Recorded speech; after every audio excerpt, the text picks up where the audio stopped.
scrap metal. Using this 10-ton electromagnet, scrap iron composed of crushed car bodies, electric appliances, cans, and other steel scraps are gathered up. This powerful magnet is able to lift 5 tons of metal.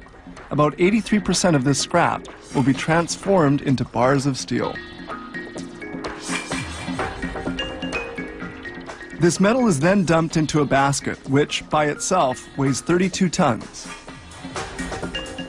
The basket can hold up to 60 tons of metal, and now they're going to melt the metal. This furnace reaches a temperature of 1650 degrees centigrade, hot enough to liquefy the metal. It is heated by 3 electrodes and by 4 natural gas burners. The contents of the basket are dumped into the furnace. Here, the pieces of metal come into contact with liquefied steel, which always remains at the bottom of the furnace. There's a reaction, and an aeration system draws out the smoke that's produced.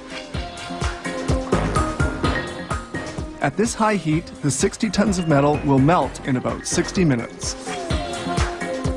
Then the cover is placed on the furnace. This liquid is composed of impurities, which rise to the surface when the metal becomes molten. At this stage, a workman draws a sample of steel to determine its chemical makeup. And now they make use of a supersonic oxygen lance. This lance blows oxygen into the molten steel, which reduces its carbon content, homogenizes the mix, and then speeds up the melting process.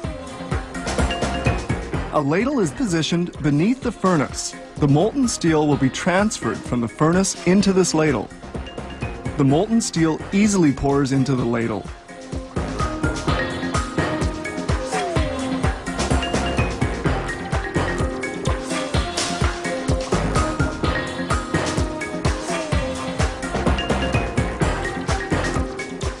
The ladle weighs 55 tons and holds 115 tons of molten steel. An overhead crane capable of lifting 180 tons carries the ladle filled with steel. Additives are introduced in order to obtain the correct steel tone. Here, the electrodes are taken out of the furnace ladle.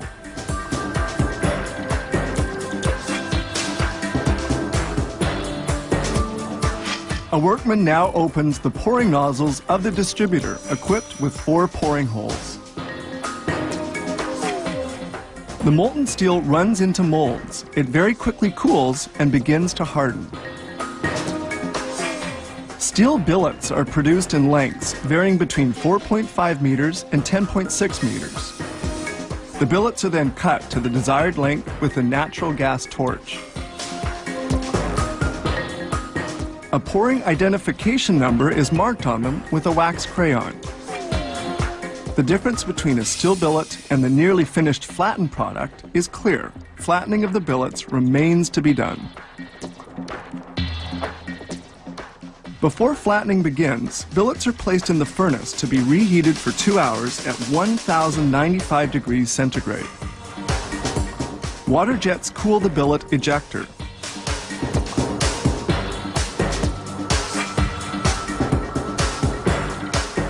The billets are placed on the flattener, where powerful rollers compress them.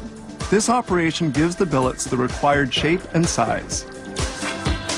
Water-cooled rollers crush the billets. Some billets go from a thickness of 12 centimeters down to 14 millimeters, while others reduce from 15 centimeters down to 19 millimeters. At the end of production, bars move along at a speed reaching 35 kilometers per hour. Once reaching their required dimensions, the bars must be cooled. This cooling bed allows the steel bars to cool uniformly. A total of some 400,000 tons of steel bars are made at this plant each year.